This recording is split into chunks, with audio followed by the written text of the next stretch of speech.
ఈరోజు మనం చికెన్ బిర్యానీ ఎలా చేయాలో తెలుసుకుందాం. ముందుగా ఒక హాఫ్ కేజీ చికెన్ తీసుకొని ఇట్లా కొంచెం పెద్ద సైజు పీసెస్ని కట్ చేసుకోవాలి. లెగ్ పీస్ని ఈ విధంగా కట్ చేసుకోవాలి. కొద్దిగా ఆయిల్, సరిపడే అల్లం వెల్లుల్లి పేస్ట్,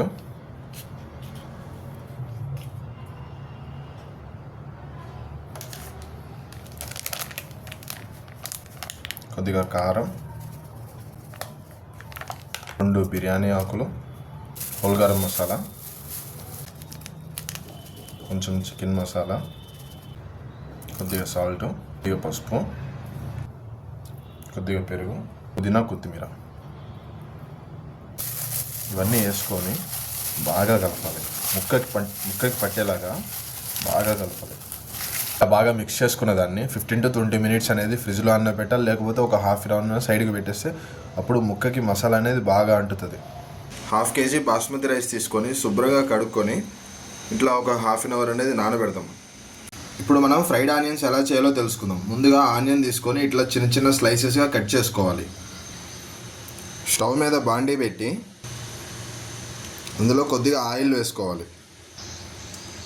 ఆయిల్ బాగా వేడెక్కిన తర్వాత మనం కట్ చేసుకున్న ఆనియన్ స్లైసెస్ని అందులో వేసేసి ఇట్లా ఒకసారి కలుపుకోవాలి. బ్రౌనిష్ కలర్ వచ్చేంత వరకు ఆనియన్స్ని ఫ్రై చేసుకోవాలి.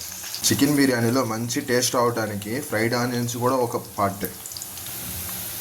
ఆనియన్స్ పూర్తిగా రెడ్ వచ్చేంత వరకు ఉంచొద్దు. కొంచెం లైట్గా రెడ్డిష్ కలర్ రాగానే కొద్దిసేపు ఉంచి తీసేయాలి. ఎందుకంటే తర్వాత తీసేస్తే మొత్తం మాడిపోతుంది. కొంచెం లైట్గా ఇట్లా రెడ్డిష్ కలర్ రాగానే స్టవ్ మీద నుంచి దించేసుకోవాలి. అందులో కొద్దిగా ఆయిల్ వేసుకొని ఇందాక మనం మిక్స్ చేసుకునే చికెన్ ఉంది కదా, ఆ చికెన్ అనేది ఇందులో వేసేయాలి. ఈ ఆయిల్లో వేసేసి ఇలా వేడి చేసుకున్న ఆయిల్లో ఆ చికెన్ అనేది వేసేసుకొని ఒక 5 నిమిషాలు అనేది హై ఫ్లేమ్ మీద వేగనివ్వాలి. ఇప్పుడు ఇంకొక స్టవ్ మీద బాస్మతి రైస్ పెట్టుకొని అది కొంచెం ఉడికించుకోవాలి. ఇందులో మనం కొద్దిగా అల్లం వెల్లుల్లి పేస్ట్, జస్ట్ కొంచెం ఆయిల్, ఒకసారి బాగా కలుపుకోవాలి. రైస్ 75% వచ్చేంత వరకు ఉడకనివ్వాలి. రైస్ ఇట్లా 75% ఉడికిన తర్వాత స్టవ్ మీద ఇప్పుడు ఒక మందపాటి గిన్నెని తీసుకోవాలి. కింద అడుగుని చాలా మందంగా ఉండాలి. తీసుకొని స్టవ్ మీద మందపాటి గిన్నెని పెట్టుకొని అందులో చికెన్ అనేది ఈ విధంగా కిందన అరేంజ్ చేసుకోవాలి. స్టవ్ మీద మందపాటి గిన్నెని పెట్టుకొని అందులో ఇందాక మనం మొత్తం మిక్స్ చేసుకునే చికెన్ ఉంది కదా, ఆ చికెన్ ఈ విధంగా కింద సెట్ చేసుకోవాలి. ఆ చికెన్ పైన రైస్ ఈ విధంగా కొంచెం వేసుకొని అందులో కొద్దిగా కసూరి మేతి, కొద్దిగా షాజీరా వేసుకోవాలి.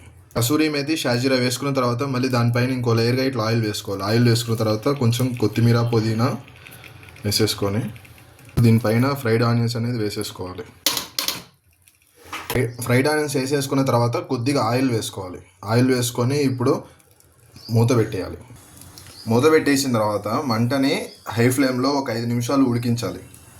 మూత తీసి చూసుకుంటే ఇదిగోండి ఇట్లా మొత్తం రైస్ కూడా ఉడికిపోయి ఉంటుంది. ఎప్పుడైనా కానీ పైనుంచి రైస్ తీయద్దు.